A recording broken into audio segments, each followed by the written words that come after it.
तो नवनीत जेएमएच की खबरों को लाइक करें, इसके बाद पहली बार आए चैनल पर सब्सक्राइब करें, साथ ही बेल के आइकन को दबाकर ऑल कर लें ताकि हमारी खबरें पहुंचे सबसे पहले। नमस्कार, एक बार फिर से आप सभी लोगों का स्वागत है आपके अपने चैनल, इसका नाम है नवनीत जेएमएच। आंगनबाड़ियों से जुड़ी हुई बहुत सारी खबरें हैं, लगातार एक के बाद एक बड़ी खबरें हैं। इन खबरों में आपको हम मानदेय, धरना प्रदर्शन, साथ ही जो 62 वर्ष आयु में रिटायरमेंट किया जा रहा है, इन सभी से जुड़ी हुई खबरें दिखाएंगे। हमारे साथ बने रहिएगा। प्रत्येक देश में कोई भी कोने की आंगनबाड़ी कार्यकर्ता या सहायिका हो, सभी के लिए खबर है। बहुत ही महत्वपूर्ण खबरें हैं, सिलसिलेवार हम शुरू करते हैं। आज हम आपको पार्टिकुलर एक खबर नहीं देने जा रहे हैं, अब आपको रोजाना हम सीरीज के साथ ही देश भर की विभिन्न आंगनबाड़ियों की खबरें देंगे। दरअसल ऐसा हम इसलिए भी कर रहे हैं क्योंकि बहुत सारे आंगनबाड़ी बहनों ने कहा है कि आप सर एक एक खबर देते हैं तो उनके क्षेत्र की खबर नहीं मिल पाती है, तो इसलिए हमने सोचा क्यों ना एकत्रित करके सभी खबरों को दे दिया जाए। इससे ये होगा कि आपको एक ही वीडियो में, एक ही न्यूज में सब जानकारियां मिल जाएंगी। चलिए शुरुआत करते हैं उत्तर प्रदेश से। उत्तर प्रदेश से बड़ी खबर क्या है आपको बताते हैं। दरअसल उत्तर प्रदेश में 62 वर्ष की आयु में जो रिटायरमेंट की बात क्या रिटायरमेंट कर रही है उत्तर प्रदेश की योगी सरकार, उसको लेकर है। कौशाम्बी से एक खबर है, 62 साल की आयु पूरी कर चुकी आंगनबाड़ी कार्यकर्तियों को विभाग से निकाला जा रहा है और इससे आंगनबाड़ी कर्मचारी संघ जो है नाराज हो गया है। महिला आंगनबाड़ी कर्मचारी संघ की प्रदेश कार्यवाहक अध्यक्ष जो है माया सिंह, इन्होंने डीएम को ज्ञापन देते हुए मांग की है कि आंगनबाड़ियों को हटाया ना जाए। 62 वर्ष की आयु में अगर हटाया जाता है तो उनको एक मुश्त राशि दी जानी चाहिए, और जिसको लेकर उत्तर प्रदेश में आंगनबाड़ी के संगठन लगातार प्रयासरत हैं और लगातार सीएम को भी ज्ञापन इन्होंने भेजा है। इसी के साथ ये भी जानकारी निकल कर आ रही है, कार्यकर्तियों को निकाले जाने के खिलाफ आंगनबाड़ियां भूख हड़ताल करेंगी, धरना प्रदर्शन करेंगी और जो समस्याएं उसको लेकर आंदोलन करेंगी। आंगनबाड़ियों ने आर पार का ऐलान कर दिया है। तो ये उत्तर प्रदेश से बड़ी खबर थी। अब चलिए आपको अगली बड़ी खबर बताते हैं क्या आ रही है। झारखंड के सिमडेगा से है, यहाँ पर आंगनबाड़ी केंद्रों को मॉडल केंद्र के तौर पर विकसित किया जाएगा। आपको बता दें 153 आंगनबाड़ी केंद्र हैं जो मॉडल केंद्रों के तौर पर विकसित किए जाएंगे।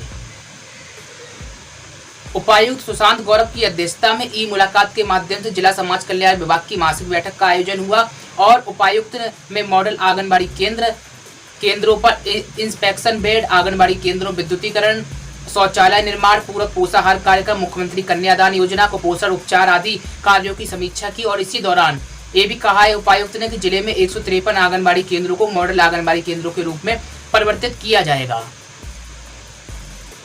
अगली खबर आपको बताते हैं। आपको बता दें आंगनबाड़ी कर्मी इस समय आशा कार्यकर्ताओं के साथ काम कर रही है। इसी के साथ ही आपको मालूम होगा कि आंगनबाड़ी कर्मियों के ऊपर एक निर्वाचन की भी जिम्मेदारी है, यानी कि बूथ लेवल ऑफिसर भी उन्हें बनाया गया, यानी कि बीएलओ, तो इसकी ड्यूटी भी कर रही है। और आपको बता दें पूर्व के समय में बीएलओ का काम वह लगातार कर रही है। इस समय तो नहीं हो रहा है बीएलओ का काम, लेकिन पूर्व के समय में हो रहा है और उसी समय उनके संगठन ने आह्वान कर दिया था कि वह मांगों को लेकर प्रदर्शन कर रहे हैं। इसी दौरान सरकार, उत्तराखंड की सरकार की बात कर रहा हूँ, उन्होंने ये कह दिया था जो भी धरना प्रदर्शन आंगनबाड़ी कर्मी कर रहे हैं उनका मानदेय काट दिया जाएगा। लेकिन इसके बाद भी आंगनबाड़ी कर्मी नहीं माने थे, लेकिन फिर उन्होंने धरना प्रदर्शन खत्म कर दिया था, लेकिन फिर भी कटा हुआ मानदेय आज तक नहीं मिला। उसको लेकर क्या खबर है आपको बताते हैं।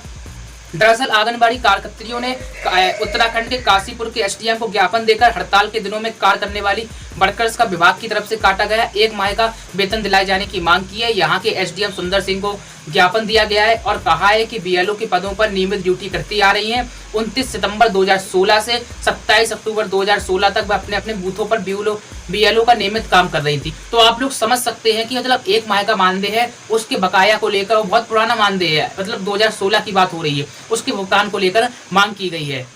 तो आपका भी अगर उत्तराखंड से आप देख रहे हैं तो आपका भी अगर वेतन रुका है तो कमेंट में जरूर बताइएगा। चलिए आपको अगली खबर बताते हैं। उत्तर प्रदेश के सिद्धार्थनगर से अगली खबर हमें देखने को मिल रही है। दरअसल खाने पीने, पूरक पोषाहार से ये खबर जुड़ी हुई है। आपको हम दिखाते हैं क्या खबर है। दरअसल पूरी खबर के बारे में आपको जानकारी देते हैं। आंगनबाड़ी केंद्रों में पढ़ाई करने वाले नौनिहालों को अब पोषण से भरपूर भोजन व नाश्ता मिलेगा। अब उन्हें नाश्ते में बेसन का हलवा, बेसन की बर्फी, दाल, खिचड़ी, मूंग की दलिया खिलाई जाएगी और इसकी तैयारी भी शुरू कर दी गई है। आपको बता दें अकेले सिद्धार्थनगर जिले में 3112 केंद्र है और यहाँ पर 3,80,000 बच्चे पंजीकृत हैं। आंगनबाड़ी केंद्रों में पढ़ाई करने वाले बच्चों को अब सूक्ष्म पोषक के लिए भोजन एवं नाश्ते में बदलाव किया जा रहा है ताकि उनको ऊर्जा मिले। बच्चों को आटा, बेसन बर्फी, प्रीमिक्स दलिया, मूंग की दाल, खिचड़ी उपलब्ध कराई जाएगी। और आपको बता दें इसके लिए ई टेंडर प्रक्रिया भी शुरू कर दी गई है। तो आप लोग क्या कहते हैं, इससे फायदा होगा या नुकसान, कमेंट में बताइएगा। चलिए आपको अगली खबर बताते हैं। मामले से लेकर अगली खबर जुड़ी हुई है। दरअसल कोरोना मामला एक और देखने को मिला है। आंगनबाड़ी को कोरोना हो गया है और कोरोना पॉजिटिव पाए जाने के बाद निश्चित तौर पर हड़कंप मच गया। और आंगनबाड़ी कहाँ की, आपको बता दें उत्तर प्रदेश की है आंगनबाड़ी। चलिए खबर दिखाते हैं आपको हम। उत्तर प्रदेश के गहलोता गांव की आंगनबाड़ी कार्यकर्त्री कोरोना से संक्रमित हो गई है और जिसके बाद स्वास्थ्य विभाग में हड़कंप मच गया। आपको बता दें दरअसल उत्तर प्रदेश के बागपत से खबर आपको हम बता रहे हैं। यहाँ पर आंगनबाड़ी महिला जो है पॉजिटिव मिली है। गहलोता गांव की आंगनबाड़ी कार्यकर्ता कोरोना से संक्रमित मिली है और स्वास्थ्य विभाग की टीम ने आंगनबाड़ी की कोविड-19 अस्पताल में भर्ती कराया है। पुलिस और स्वास्थ्य विभाग की टीम ने गाँव में पहुँचकर एरिया को फिलहाल सील कर दिया है। सीएससी द्वारा प्रशिक्षण से पहले सभी आंगनबाड़ी कार्यकर्तियों का कोरोना टेस्ट कराया जा रहा था और गलहोता गांव की आंगनबाड़ी का भी कोरोना टेस्ट किया गया तो वह संक्रमित मिली। आंगनबाड़ी के कोरोना संक्रमित मिलते ही स्वास्थ्य विभाग में हड़कंप मच गया।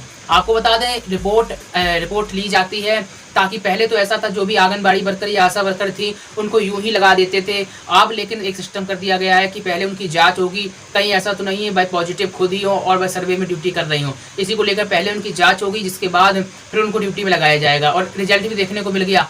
जांच हुई तो निश्चित तौर पर एक आंगनबाड़ी कर्मी कोरोना से संक्रमित मिली, जिसके बाद वो आसपास के जितने भी लोग थे यानी उनके जो सहकर्मी थे उनमें भी हड़कंप मच गया क्योंकि उन लोगों ने भी छुआ होगा, एक दूसरे से बातचीत की होगी कहीं ना कहीं, इसके बाद ये हड़कंप मच गया। चलिए आपको अगली खबर बताते हैं। झारखंड के कोडरमा से आपको अगली खबर बता रहे हैं। दरअसल आपको बता दें 2 दिवसीय हड़ताल की प्रक्रिया शुरू कर दी गई है और इन 2 दिवसीय हड़ताल में वही मांगे हैं। प्रमुख तौर पर वेतन बढ़ाए जाने को लेकर मांग रहेगी, मोबाइल को लेकर मांग रहेगी, इसी के साथ ही अन्य जो है मांगे उसको लेकर प्रदर्शन किया जा रहा है। चलिए आपको बताते हैं। All India anganwadi federation of workers and helpers के आह्वान पर 7 और 8 अगस्त यानी कि आज और कल 2 दिनी हड़ताल होगी और जिले की सेविकाएं, सहायिकाएं, पोषण सखी इसमें सम्मिलित हैं और इस संबंध में झारखंड राज्य आंगनबाड़ी सेविका सहायिका पोषण सखी संघ की प्रदेश अध्यक्ष ने जानकारी दी है। उन्होंने बताया है कि आंगनबाड़ी बहनें जो हैं अपनी मांगों को लेकर धरना प्रदर्शन करेंगी और इन तिथियों में वह काम नहीं करेंगी किसी प्रकार का और धरना प्रदर्शन में सहभागिता करेंगी। उनकी मांग है कि उन्हें राज्य कर्मचारी का दर्जा दिया जाए, वेतन रुका हुआ है वह वेतन का भुगतान किया जाए सहित अन्य मांगों को लेकर। आपको बता दें ये देशव्यापी धरना प्रदर्शन है, कोई विशेष राज्य का धरना प्रदर्शन नहीं है। हमने आपको विभिन्न जिलों के बारे में भी अवगत कराया। तो धरना प्रदर्शन आज और कल 2 तिथियों में है। फिलहाल अनिश्चितकालीन की जानकारी नहीं मिल रही है। आपको अगली खबर बताते हैं। अब आपको हम जाते जाते एक जानकारी और दे देते हैं। दरअसल मध्य प्रदेश में आंगनबाड़ियों का आधा मानदेय आ रहा है और आधे से भी कम मानदेय आ रहा है। इसको लेकर आंगनबाड़ियां भुखमरी कगार पर पहुंच गई हैं। आपको बता दें 3 से 4 माह हो गए हैं। आंगनबाड़ियों ने बताया है कि उनको आधा मानदेय दिया जा रहा है। आधा मानदेय किस तरीके से दिया जा रहा है? 10,000 रुपए मानदेय मिल रहा था, 4500 रुपए का भुगतान किया जा रहा है। अब इस तरीके से आप लोग समझ सकते हैं 4500 तो आधे से भी कम हुए। इसको लेकर वहां के पूर्व सीएम कमलनाथ ने भी मुद्दा उठाया है। आपको हमने ये खबर कल भी दिखाई थी, बहुत सारे लोगों ने खबर नहीं देखी है। अब हम आपको शॉर्ट में बता देते हैं दरअसल क्या मामला है। आपको बता दें पूर्व सीएम कमलनाथ ने इस मुद्दे को उठाते हुए ट्वीट किया है। उन्होंने आंगनबाड़ियों के हित को लेकर आर पार की बात करनी शुरू कर दी। उन्होंने कहा है कि तत्काल शिवराज सिंह चौहान सरकार आंगनबाड़ियों के वेतन का भुगतान करे। आपको हमने कल ट्वीट भी दिखाया था, आपको आज भी ट्वीट दिखा रहे हैं, कमलनाथ का है। दरअसल इन्होंने कहा अगर किसी भी तरीके से आंगनबाड़ियों का वेतन भुगतान नहीं हुआ तो वह लोग प्रदर्शन करने को बाध्य होंगे। इसी तरीके से उन्होंने मांग की है और ये भी कहा है कि अपने आप को मामा कहलवाते हैं, लेकिन आंगनबाड़ियों के दुख दर्द को ये नहीं समझ रहे हैं। और इसी के साथ ही शिवराज सिंह चौहान सरकार पर आरोप लगे हैं कि उन्होंने अपने राज्य का जो वेतन है नहीं दिया। आपको बता दें केंद्र और राज्य अलग अलग डिवाइडेशन करती है। केंद्र सरकार का वेतन आया है पर राज्य सरकार का नहीं आया है। इसी को लेकर कमलनाथ ने शिवराज सिंह चौहान और उनकी सरकार को घेरा है। विपक्षियों का काम होता है घेरना और निश्चित तौर पर जनता के लिए भला सोचना, और ऐसा ही विपक्षी करें तो अच्छा रहेगा, सिर्फ राजनीतिक स्वार्थ को छोड़ दें। तो आपको बता दें आज हमने बहुत बड़ी बड़ी खबरें आपको बताई, मानदेय से जुड़ी हुई बताई